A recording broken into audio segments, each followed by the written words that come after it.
This is just in case no one's watching. I'm having a conversation with myself. Peer support is support brought to you by people who have their own lived experience with mental illness and substance use disorder, and now are far enough along in their recovery that they feel comfortable supporting others in their journey of recovery based on their lived experience. It's a designation that people can earn through certification through their state or nationally, and we're lucky enough to have several peer support specialists certified on our staff. And that's what we do. We provide peer support education around mental health issues as much as we can. It's been a little challenging during this time of COVID to do it online. I think anybody out there who's had to do a Zoom meeting and maybe rushed to get up thinking, hey, I don't have to drive, I'm just going to get right up and go right there, and forgot I was wearing my Snoopy robe. Oh, man. Anyone else? No, I heard about that. It wasn't me, but it's a challenge. It's always funny to me when people are on Zoom and they're muted, and then you tell them, hey, you're muted, I can't hear you. And then they don't realize that you could still see them on the video, and they're looking at the video screen going, what? Making all those faces like that. It's sad. Real excited to have another week of fun things, exciting things going on. We'll talk a little bit more about that when we switch segments here. But what I'm really excited about is my guests tonight. A gentleman that I got to meet a couple of years ago as we were starting to do this journey of looking at getting a show up and running. Dr. Dan Sipple. Sipple. Sounded like I was having a sipple there. Dr. Dan Sipple, who's going to talk to us about his work with the Brain Mapping Society, which is incredible to hear some of the stuff that they do, and hopefully you'll find that interesting. And then I'm really privileged to have a very close friend of mine, musician, singer-songwriter, and author, Tim Cheesebrow, will be here later on in the show to play a little music and chat it up a bit. So stick around. We'll be back in just a little bit here on Seriously Mental.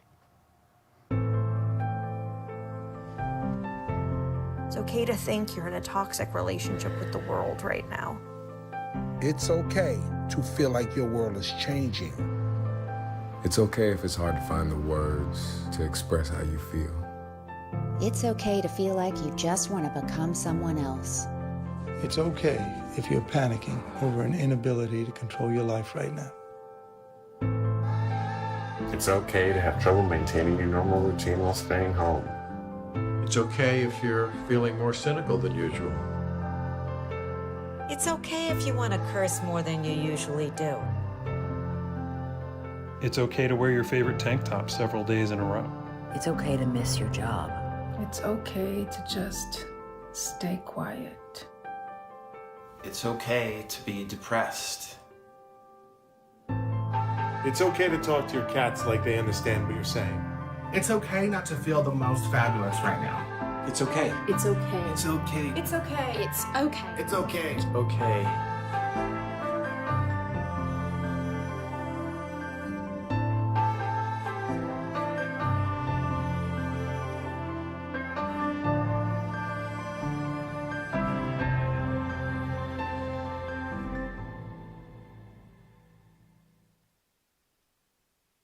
Hey, how are you?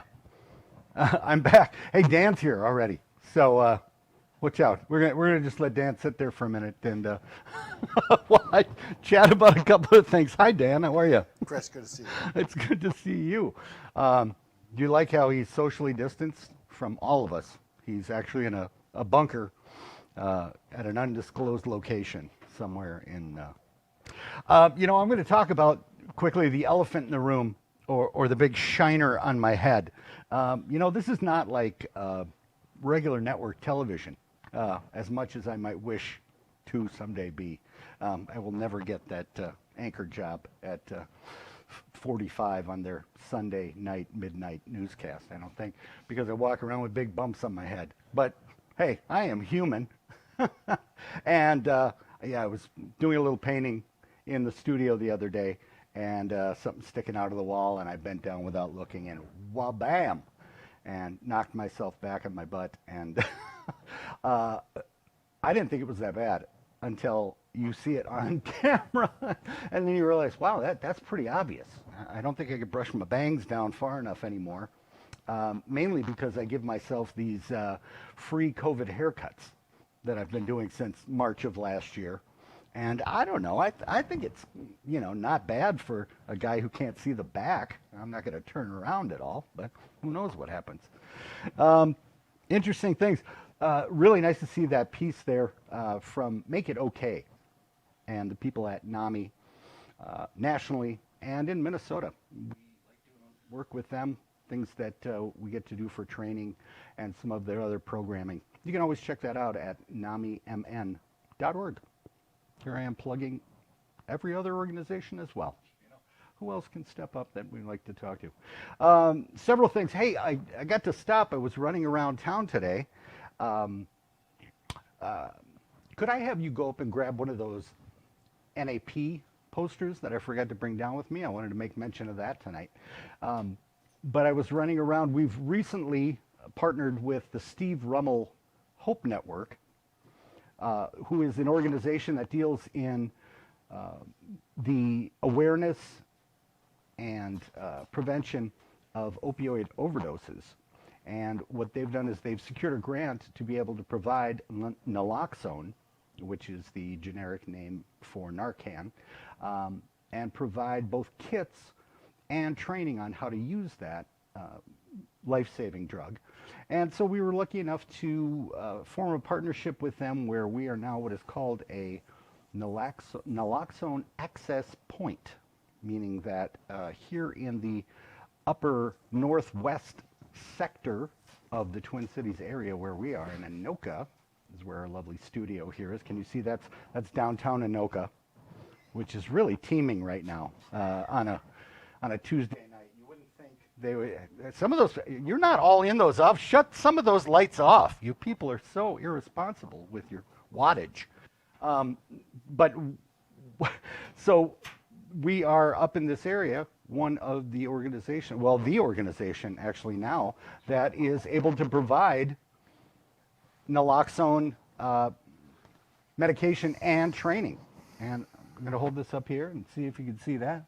Oh, yes, I can, Chris. It's very professional the way you did that. But again, Steve Rummel Hope Network and the Heart and Mind Connection, partnering to provide that for everybody. I'm going to leave that right there for anyone who wants to look at that later. Chris, we can't see it. I understand that, but it's early. Well, enough about me and my Beatles cup. This is an ode to my daughter out there, so who may or may not be watching tonight after everything. She works for a great nonprofit, the Heartland. What's the name of the organization that my daughter works for, Christine? Second Harvest Heartland. Oh, I'm in so much trouble with her and everyone over there. Second Harvest Heartland, doing incredible work around the state. And please, if you have an opportunity, they're in serious need of help getting food out to people around the state. I'm going to move things on now to our first guest tonight.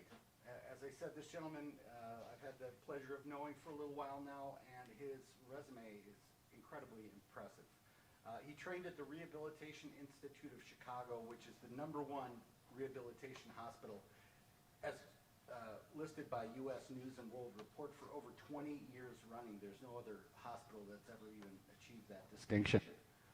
He served as faculty member of Northwestern University Medical Center and medical director of the Healthy Spine Center, divisional service line director of Healthy's brain, pain, and spine, and psychological units. So he obviously has too much time on his hands. Later practiced at the Mayo Clinic and participated in research with Dr. Steve Endres that changed anticoagulation guidelines for spinal injections internationally. So he's been doing some work that really has had implications worldwide.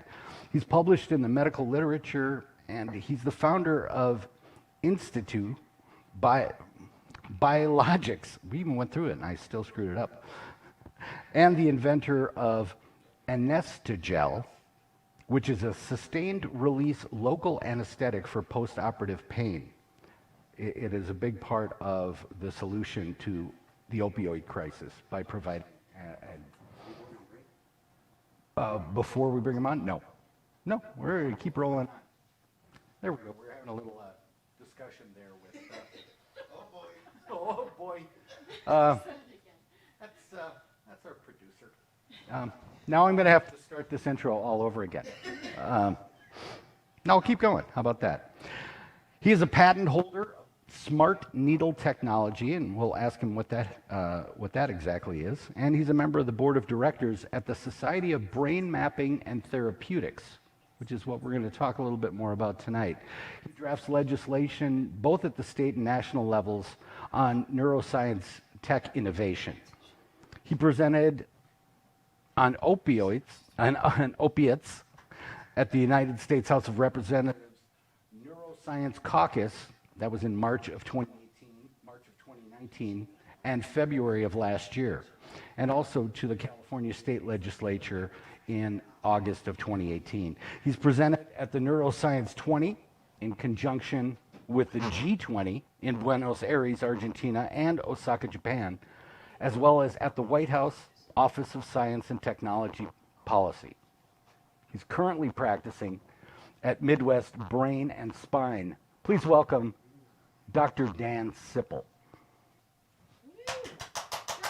That's right, I keep forgetting, Dan. You didn't know this, but we film in front of a live audience member. So glad they could be there. How are you, Dan?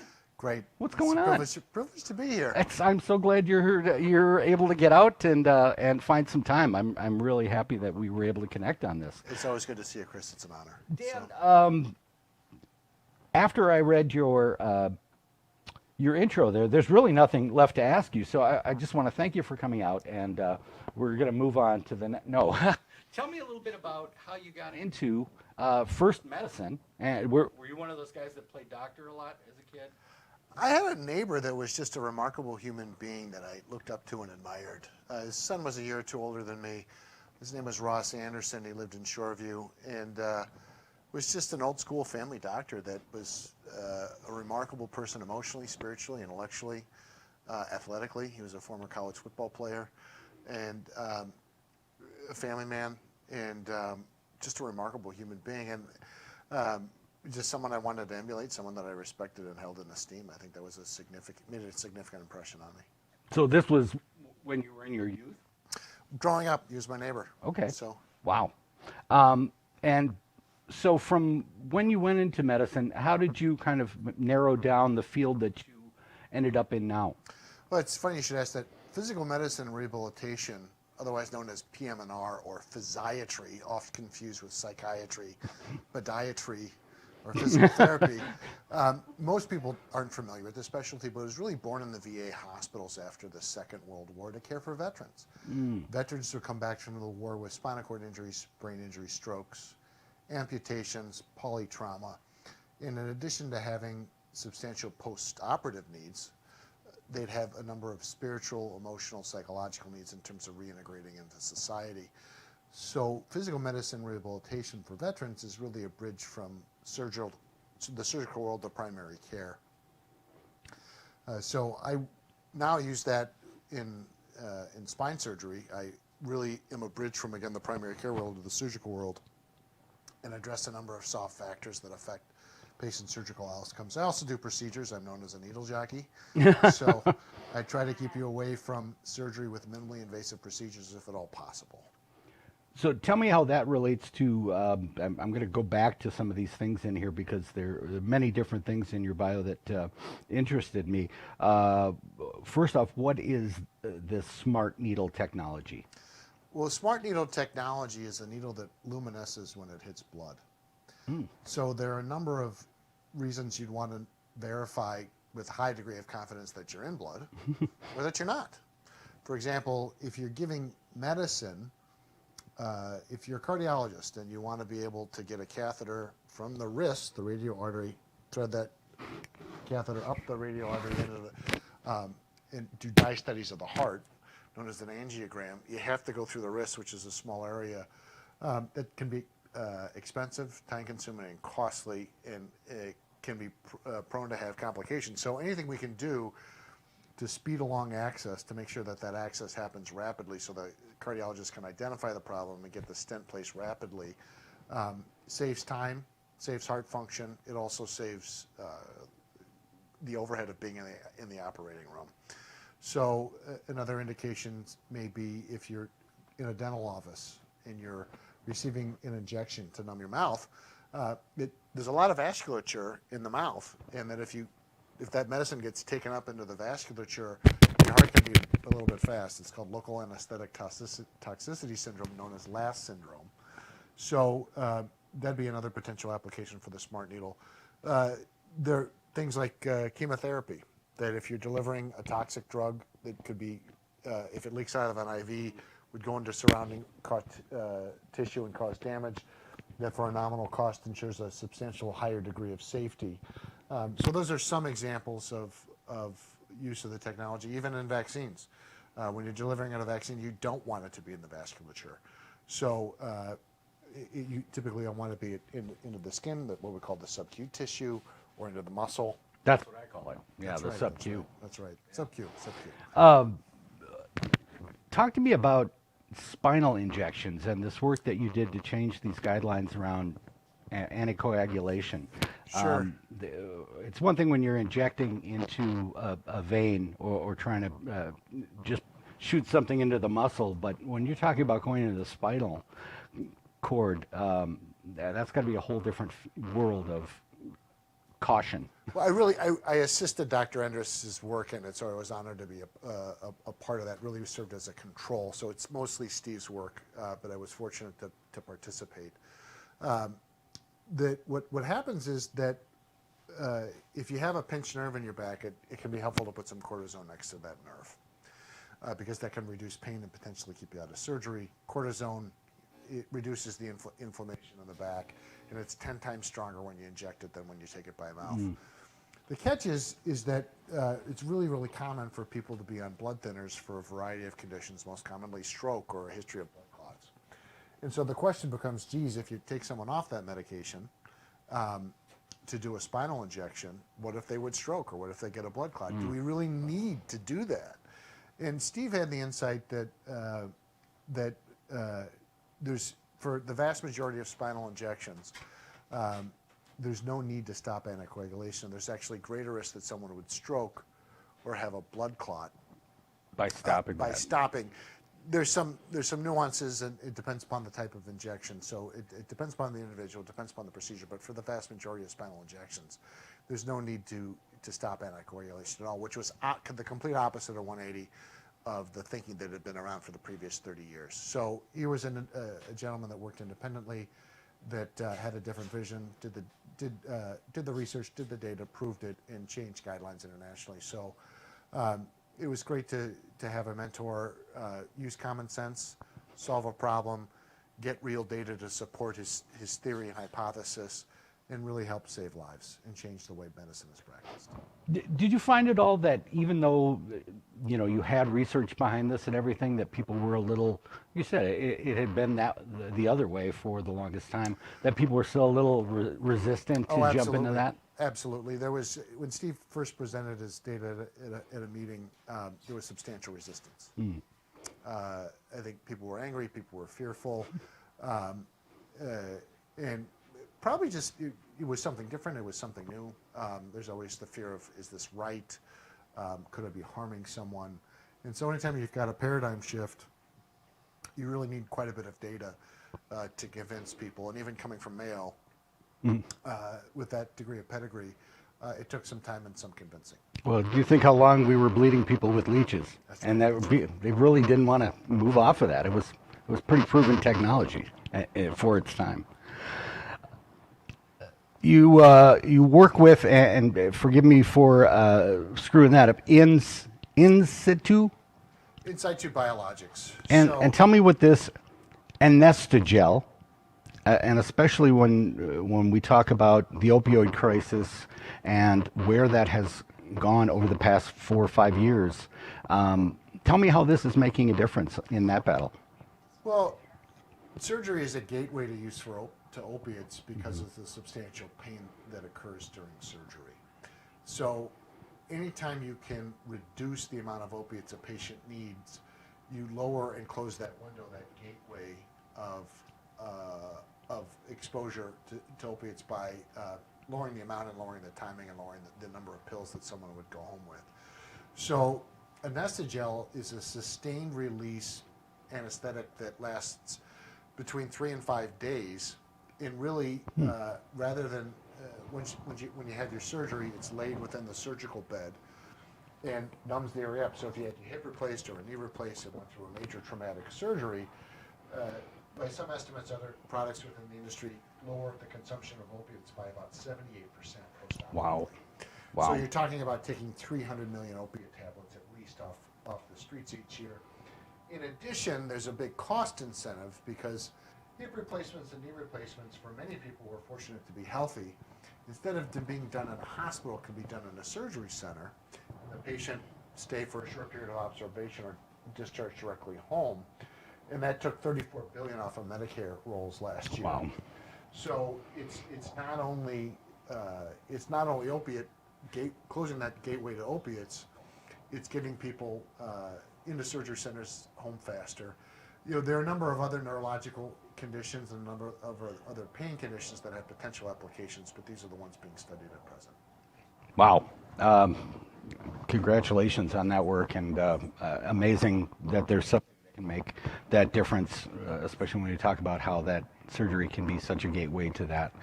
We're going to take a quick break, and when we come back, we're going to talk more with Dan about his work with the Brain Mapping Society and exactly what they do. Stick around.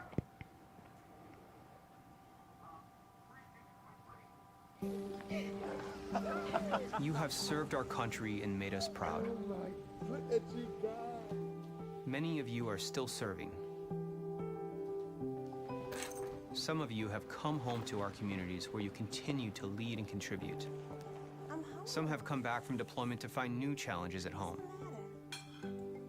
Every family can have challenges.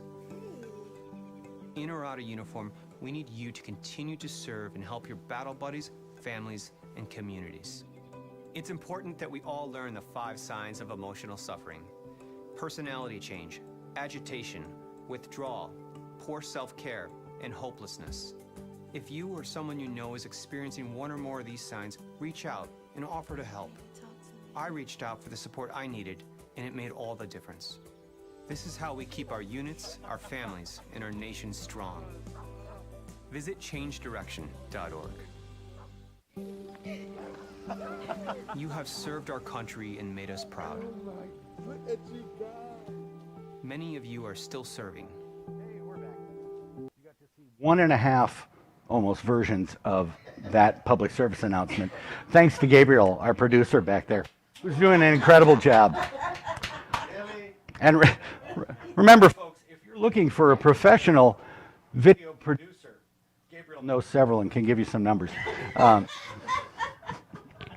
We're back here with Dr. Dan Sipple, who does work in many incredible fields, but the one we want to talk about now is the work that he has done with the Society for Brain Mapping and Therapeutics, and specifically the neuroscience tech innovations that have come up through that and how that plays a role in, I want to understand a little bit more about mapping of the brain and mental illness and what we might learn from that technology. So please welcome back Dan Sipple.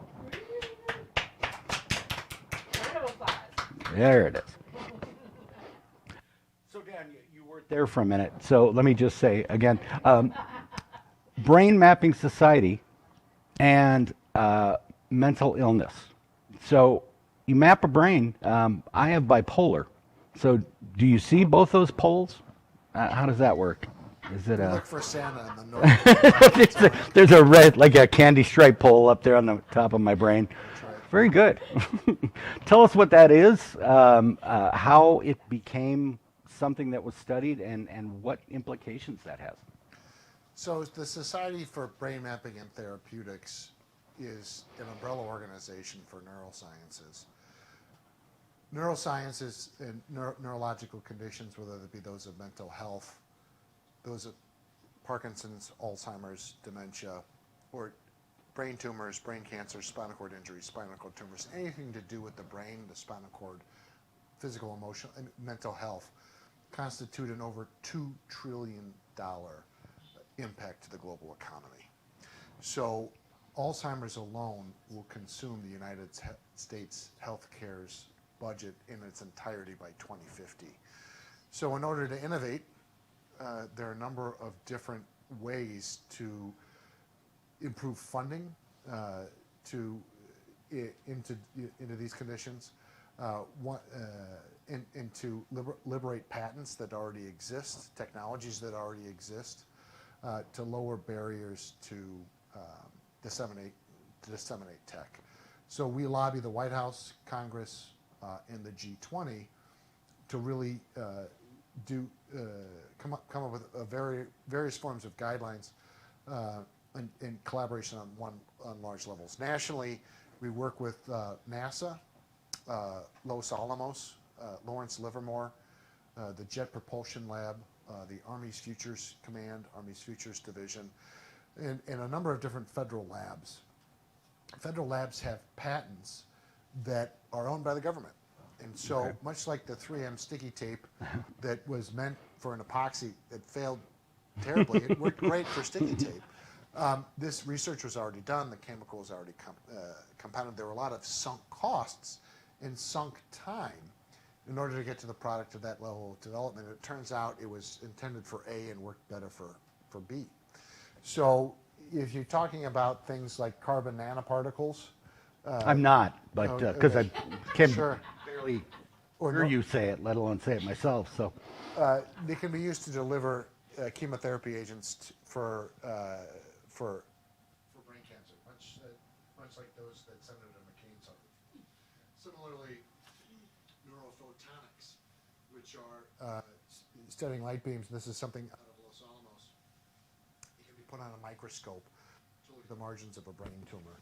But in terms of literal brain mapping, Dr. Aaron Filler, who's an impressive individual and privileged to have as a colleague. He's a lieutenant colonel in the military. He's a neurosurgeon, has a PhD, a law degree, and an MBA. Overachiever. So, yes, so Aaron literally invented the literal version of brain mapping, which is known as diffusion tension-weighted imaging, which shows the tractography within the brain. Okay. So, and I'm going to stop you right there. Tractometry of the brain. Tell me what we're looking at when we're looking at a scan with tractometry. You're looking at the tracks that carry the information. Oh, make me look stupid. Sure, the tracks. So if you're a neurosurgeon and you're operating, it really helps to know where you're at in order to plan out your surgery, to remove a tumor, to clog a vessel, and cause minimum damage to the tracks. So in terms of, Aaron's work has had over 20,000 publications on it. He's in the running for the Nobel Prize. One of our colleagues is Dr. Howard Federoff, who's the former dean of Georgetown Medical School, who also was a vice chancellor at UC Irvine. He's close to curing Parkinson's and doing some very exciting work with gene therapy and stem cells in order to help deliver new cells to make dopamine so that patients don't suffer from Parkinson's disease. So it's an honor to have these scientists as colleagues doing cutting level work and innovating to lower the global disease burden of these conditions, which not only are tremendous humanistic burdens in terms of caregiving to families, but also pose a massive economic burden to the global economy. So in regards to mental health, my colleague Dr. Robert Thatcher's company, Neuralink, has had over $6 billion invested in it by the military to help with veterans, which is obviously near and dear to the heart-mind connection. And what Bob has done is taken EEG monitoring, and EEG is looking at brain waves, so you essentially wear a cap with a variety of sensors on it. Right. And it's designed a biofeedback device that helps pinpoint where in the brain, those tracks that we talked about before, people are precisely having trouble. So if you're having depression, if you're having suicidal thoughts, if you're having difficulty with mood regulation, not all people that suffer from these symptoms have the same organic dysfunction within the brain. Sure. And so it's helpful to pinpoint where precisely in those tracks or where within the brain, based upon EEG monitoring, those synapses aren't firing, those tracks aren't running correctly, because the therapies that work on these conditions work in different ways. So it can really help us guide therapies pharmacologically and treatment-wise to know that the depression isn't a depression, isn't a depression, isn't a depression. That it may represent a different type of organic and really what we call hard scientific data between the tracks of the brain. So we're getting more precise information and a greater degree of data on how to treat people. So it is really as simple as it sounds with mapping, that you're trying to put a longitude and latitude together for what portion of the brain is actually being affected. Correct. Okay, that's amazing. That's amazing. So when you lobby Congress and the G20 and things like that to put more global resources into the use of this kind of technology, are you, as this is new, are you asking them to take money away from maybe another way this work was done prior? Or to add funding to that? As I said before, with the other technology, are there people like fine, and that's a lot of rigmarole? Is there pushback on the whole brain mapping? There's always going to be pushback unless you can show substantial economic benefit. So there's a bipartisan program known as the Economic Opportunity Zones, and that's really headed up by Senator Tim Scott out of South Carolina. And what that does is it helps areas that don't have in need of economic development have tax shelters.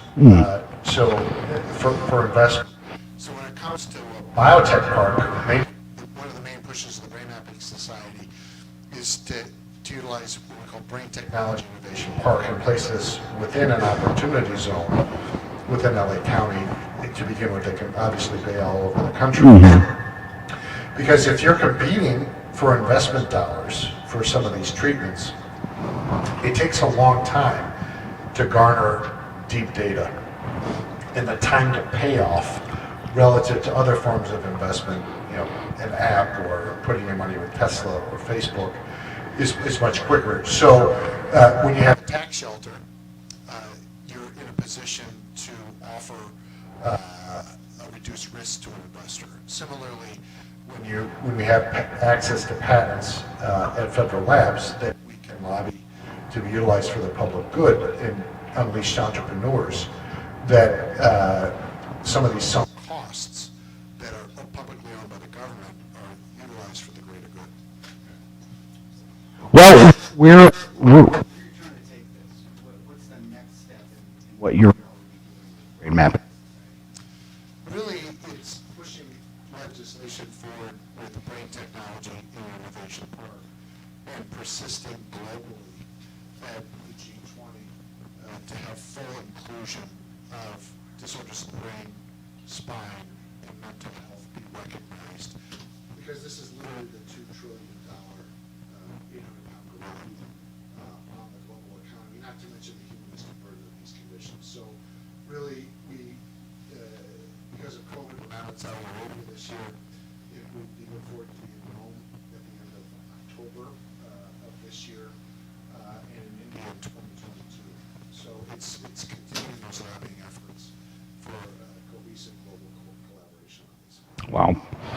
Dan, with the last couple of minutes we have here, I want to ask you that when we talk about the work and how this is presented to with veterans and things like that, in general, I don't think it's any surprise that one of the biggest issues with mental illness is the ability for someone who's struggling to reach out, often feeling like A, they don't have maybe access to care that would make a difference, and B, that the care is out there is just somebody's going to give you some medication and that's really all that's going on. It sounds like what you're talking about is something that's going to be able to really cut through a lot of the levels maybe of care to get to answers quicker. How do you foresee this changing the way that mental health is delivered?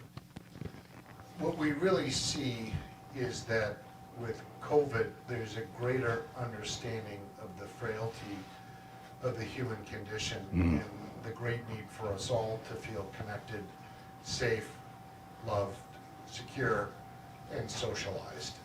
And in that the social isolation piece is really driving a tremendous, unfortunate increase in suicide, as well as suffering. So what we see is a greater willingness and a destigmatization. We see a greater willingness to access mental health care and a destigmatization.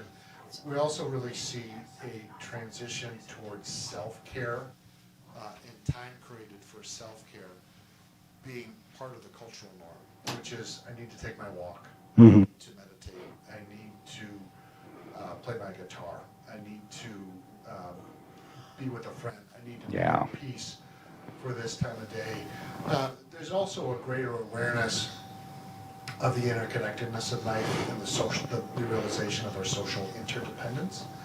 And so putting in systems that validate Kind of bring that closer together for people. An attachment. So if you think of an infant bonding to a father and a mother and their family, feeling safe, loved, and secure.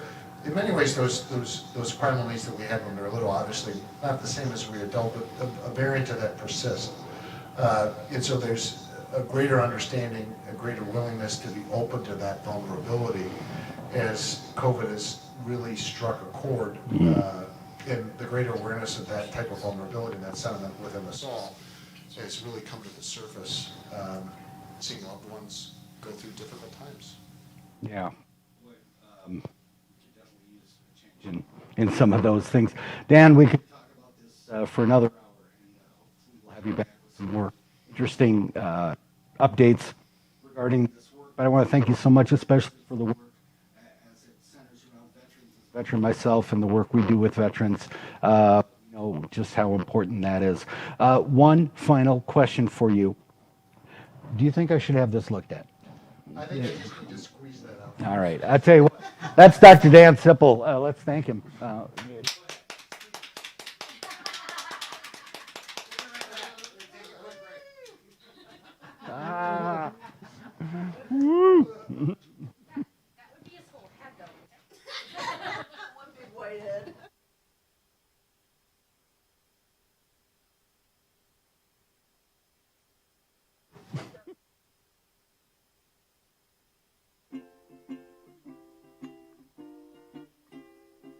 Raindrops are falling on my head, and just like the guy whose feet are too big for his bed, nothing seems to fit.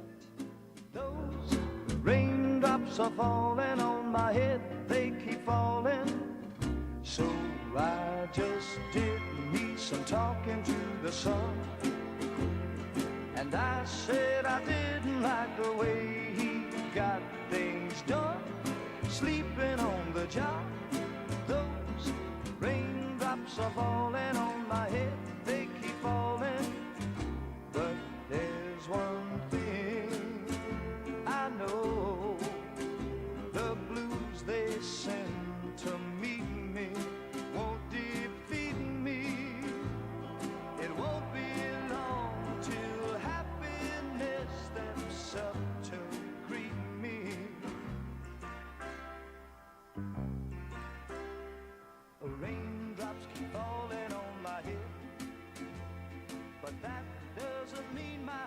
soon be turning red.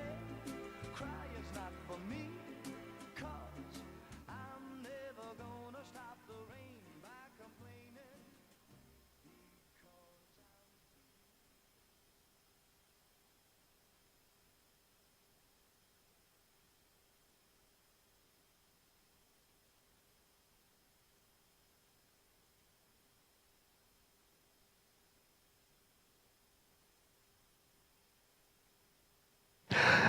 Welcome back to Seriously Mental. So glad to have you out. Again, thanks to my friend Dan Sipple from the Brain Mapping Society. Our next guest, musical artist. And when I thought about somebody to be the first musical artist on our show, I thought of many people. And none of them were available. And so I kept calling around. And somehow the word got out, and yeah, not me. What's going on?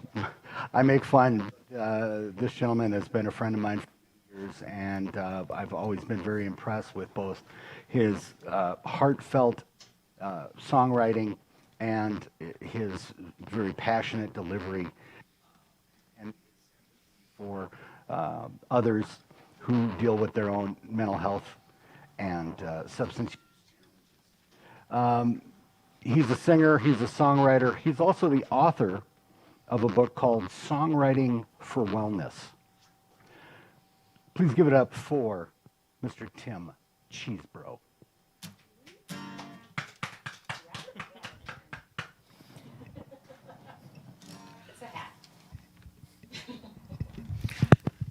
Thanks, Chris. I am one of the few musicians that did not have a gig on this Tuesday night. Happy to be here. I love the heart and mind connection and the work that you guys do. So first song we're going to do is Almost Through the Dark. It's the title track off my last album that I released just as COVID ramped up, so it flopped spectacularly.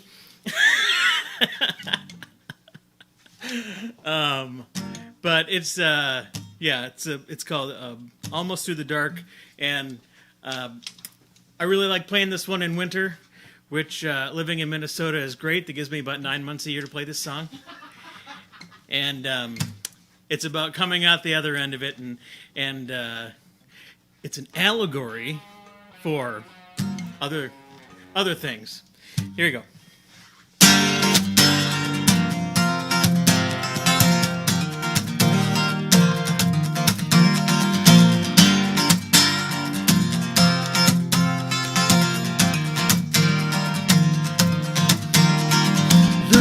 Out my window, I see skeletons of trees reaching into endless gray that's reaching into me.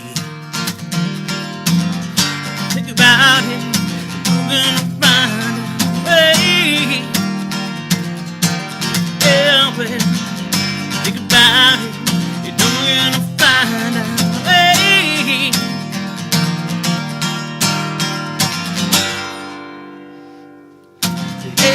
Crisp and quiet, like it has secrets to keep.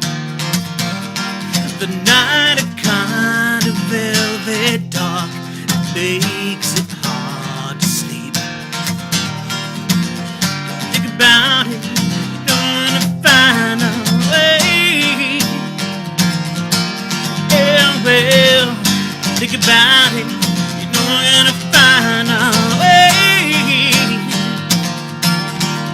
Every winter ends in spring, every broken reckoning, and we find forever somewhere in between.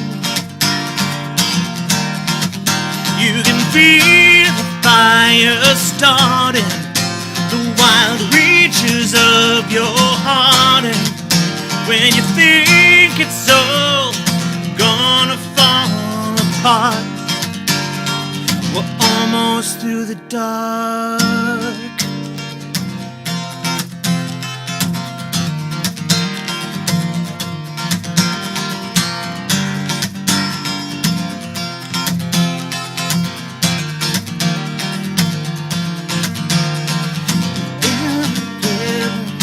second. How's that verse go? I totally forgot. It's okay. Chris forgot the beginning of No. the words from his song last week. Now I have to start the whole show over. Dang. So, That's a work in progress. not There surprised. we I go. haven't had a gig in a long Yeah, time. you should learn that song. It's a good I one. should learn that song. Order it on Amazon. Yes, and then you can get the version of me that knows the whole thing. Can we find that song out there somewhere? On Amazon. On Amazon. Oh, yeah. There we go. Nice. Tim, so what have you been doing during the pandemic? You know, I've been doing a lot of. Yep. That, huh? A lot of that.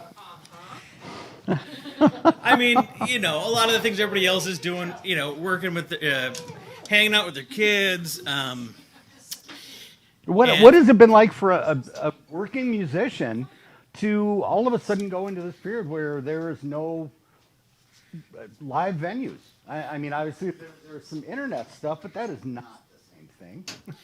No, I mean it was cool for a while, and then you know, I think we all kind of got tired of seeing musicians hanging out in their pajama pants on their couch, going like, "Let me play another song I wrote an hour ago." And give me $1.25 if you liked it. Yeah, it isn't the same, you know, and so it's kind of a bummer to lose all those gigs, because like before COVID, I think I was doing upwards of like 150 a year, and back then I knew all the songs,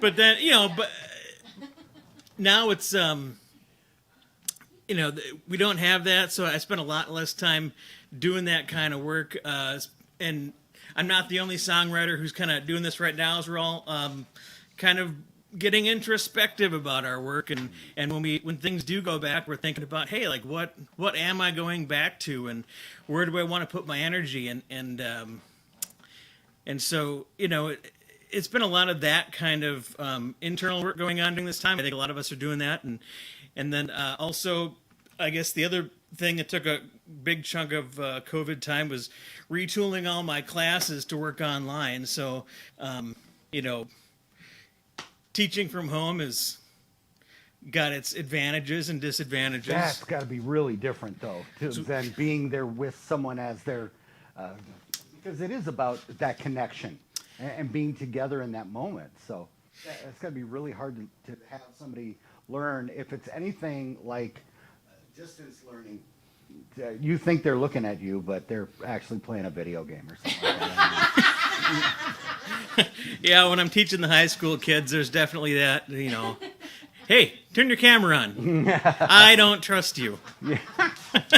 But teach me a song.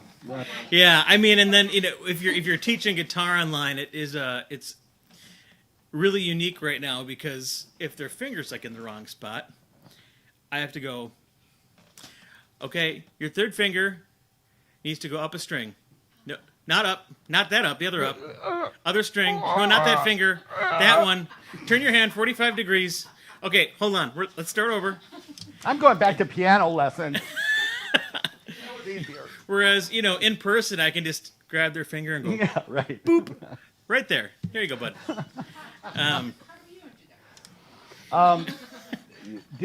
Has there been more or less songwriting, do you feel, over the last year while we've been in this pandemic for you? For me, almost none. And, you know, I just don't really have the mojo at the moment. And I think it's just, you know, just something about this, like, low-level constant stress. We're not quite sure when it's going to end. Mm-hmm. Like, income is weird, and we're not sure if we're going to have any. You know, there's a lot of things going on. I think it's this low-level stress, this kind of constant, really saps your creative energy, and the, you know, like what you're talking about at the end of the interview there was how we're learning how interdependent we are, you know, you realize how much you rely on hanging out with other people and going to shows and playing for a live audience, because when they're not there, there's no energy coming back. So it's totally different. Like Dan was talking about self-care. So if songwriting hasn't been a part of it, I think we talked about midway through this thing, and you had, I really loved your attitude about it, was, you know what, I'm focusing kind of inward on my family and our interconnection, you know, connecting with the people who are around me. And how has that made a difference for you and for your family? Well, we get to hang out a lot more. And, you know, they're all home from school right now, so it really is kind of... It feels really... It's really privileged to be able to say this, but in a way, this has been one of the better years, I feel like, I've ever had for our family, because I'm home every day with them. We get to hang out all the time. And so I kind of don't want to have them go back to school. I kind of love it. And how old are your kids now? Remind everybody. Oh, they are 10, and I got one that's going to be turning 8 this weekend, and then another that is turning 4 very soon. See, and I like those ages. I think if you, I think there's probably people at home with teenagers going, "You're nuts! You're being home all the time with your kids." So I think that is a great opportunity. You're catching some real key growth years and stuff. Can you give us another song before we head out? Yeah, I or mean, at maybe least a half of one. Maybe even a whole one. We'll see. We'll see. Are we feeling lucky? So I'm going to give a very short forward to this song, and I'm going to plug something because, you know, artists are shameful in that way. But this song was written with a bunch of other songwriters for a program or an album called Quarantine Dream. And all the songs in there were written and recorded during this quarantine time. And the purpose of the album is to raise money for another songwriter, a friend of ours named Jessa, who is trying to beat stage 4 cancer right now. You know, single mom, and she's just trying to make it all happen. And like, it was just one thing after another this spring, and she's really having a rough go. So we thought we'll try and help cover some of her medical bills maybe. And, you know, we're artists, so like, let me write you a song. It's like yeah, like the little drummer boy. I have no gifts. Does to it make bring, you feel better when I play? You know, but it's what we could do. So, but that album is out, and there's like 16 tracks on there. I think, gosh, I want to say 40 some musicians contributed to it. It's a fantastic album. There's some really, really great stuff on there. It's called Quarantine Dream. You can find it on Bandcamp. $15. All the money goes right to Jess's bank account. So it's Bandcamp.com. Yep, on Bandcamp. Just look up Quarantine Dream. And this is the first song off that album called You'll See. And yeah, that's what I'll play.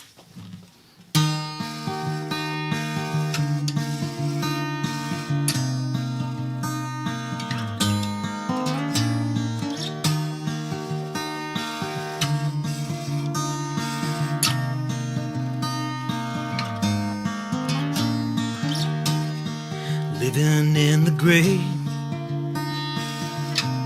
a time of uncertainty where nothing feels the same, even though so little has changed. And so we breathe. You can hold on to me. Can't stop the storms, but we can wait for calmer seas. Everything'll be just fine, you'll see.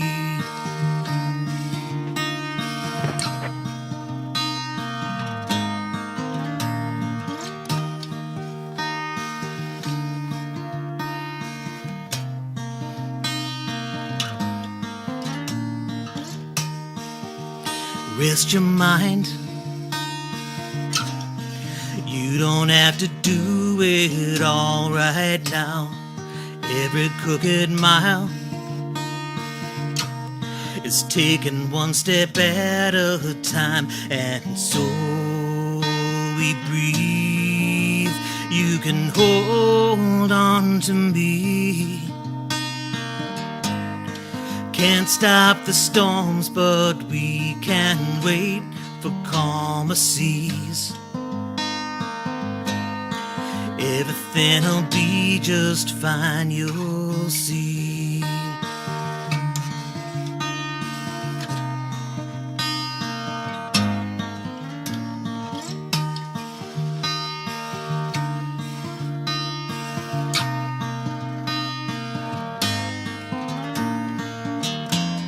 Somewhere in the deepening silence, we hear a soul singing out.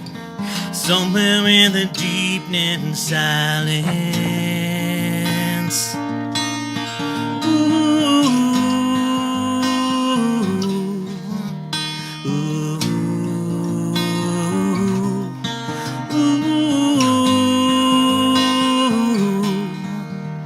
ooh.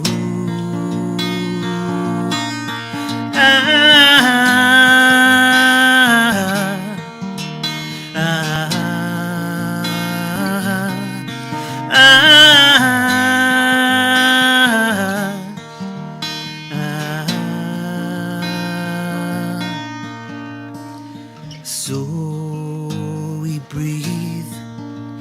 You can hold on to me. Can't stop the storms, but we can wait for calmer seas. Everything'll be just fine, you'll see.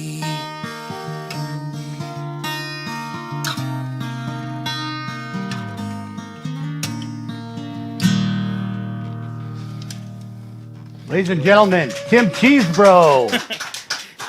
That you'll see off the fundraising album Quarantine Dream, which you can find on bandcamp.com. Just search for Quarantine Dream.